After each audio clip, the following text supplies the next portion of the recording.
What African tribe you from? What African tribe you from? That's the first question, right?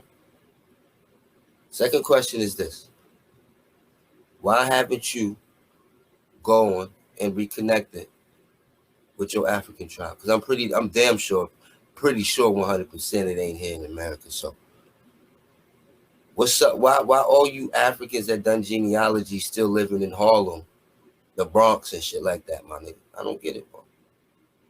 Like, but you keep saying I done my genealogy. See, the ones that's from this is the thing. We ain't gotta go nowhere, homie. Our claim is that we from here. We the Americans, bro. You understand me? Y'all keep missing that part, bro. Y'all jump right to the Indian shit. Oh, the Indians. Let's fuck with the American shit. We American Indians, goofy.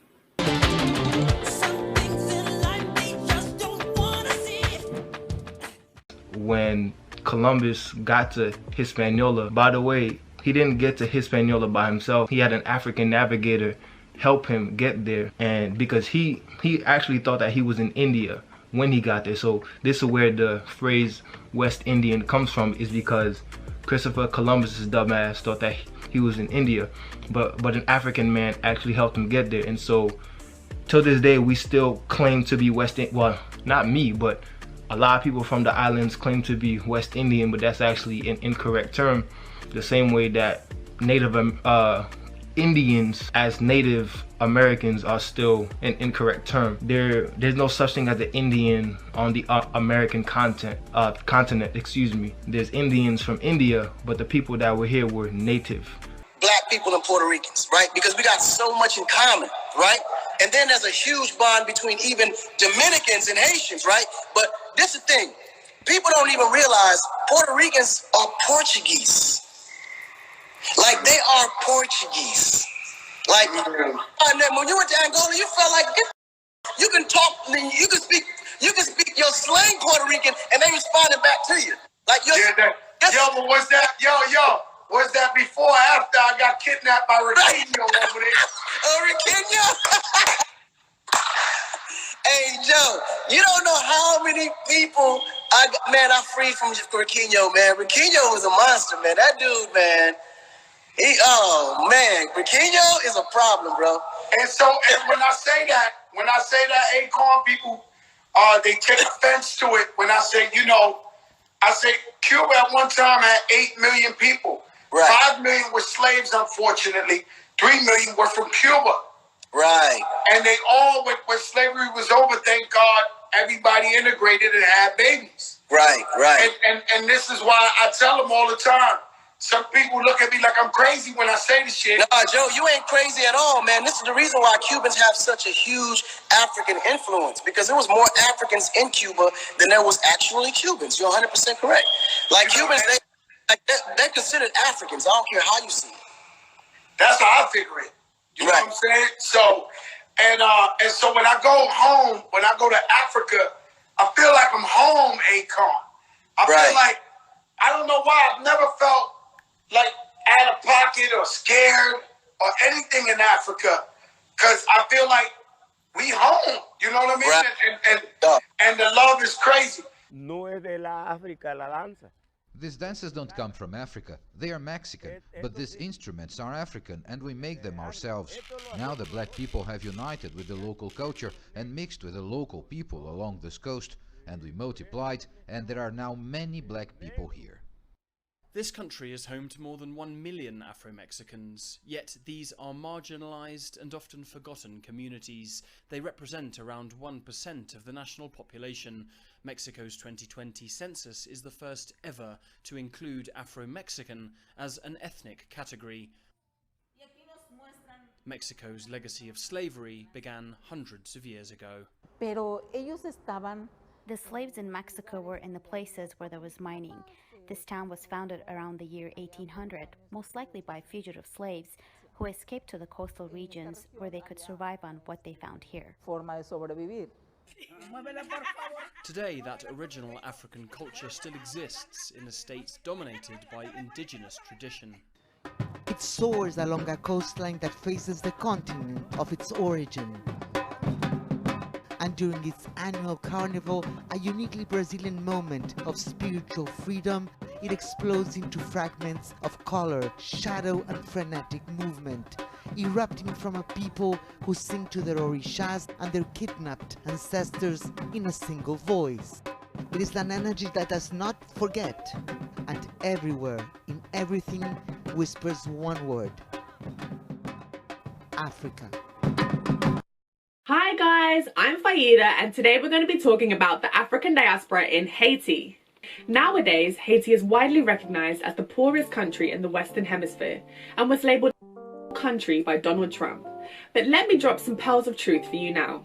Haiti was 1. The first nation in Latin America and the Caribbean to achieve independence.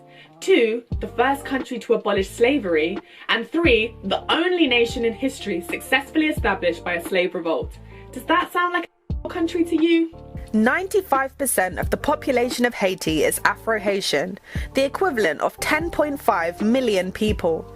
The official languages spoken are French and Haitian Creole.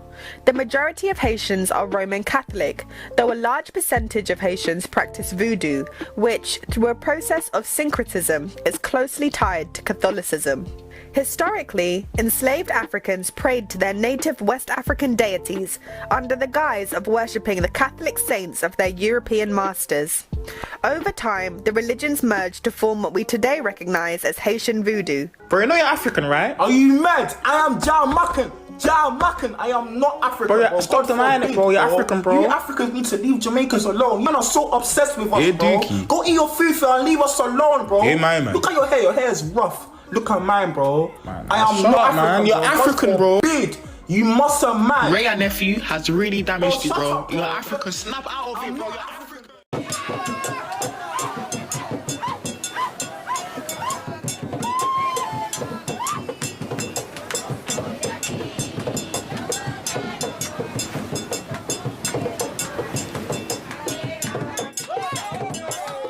The Spanish were the first to ship Africans to the West Indies.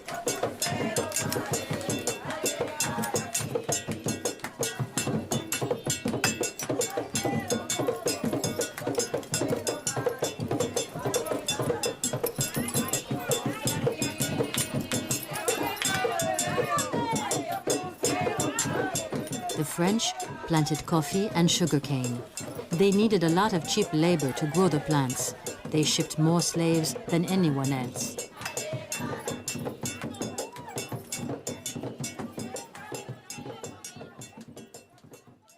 Eli, there's a thought, a recollection, something somebody remembers. We carry these memories inside of we. Do you believe that those hundreds of Africans brought here on this other side will forget everything they once knew? We don't know where the recollection comes from.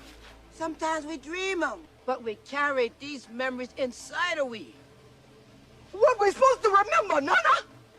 How we one time was able to protect those we love? On the Africa where we was kings and queens and built great big cities? Eli, I'm trying to learn you how to touch your own spirit. I'm fighting for my life, and I'm fighting for yours. Look in my face.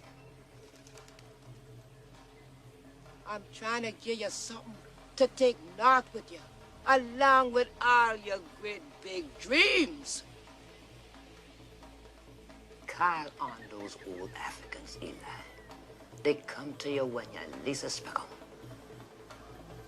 They hug you up quick and soft as the warm, sweet wind. Let them old souls come into your heart, Eli. Let them touch you with the hand of time. Let them feed your head with wisdom that is from this day in time.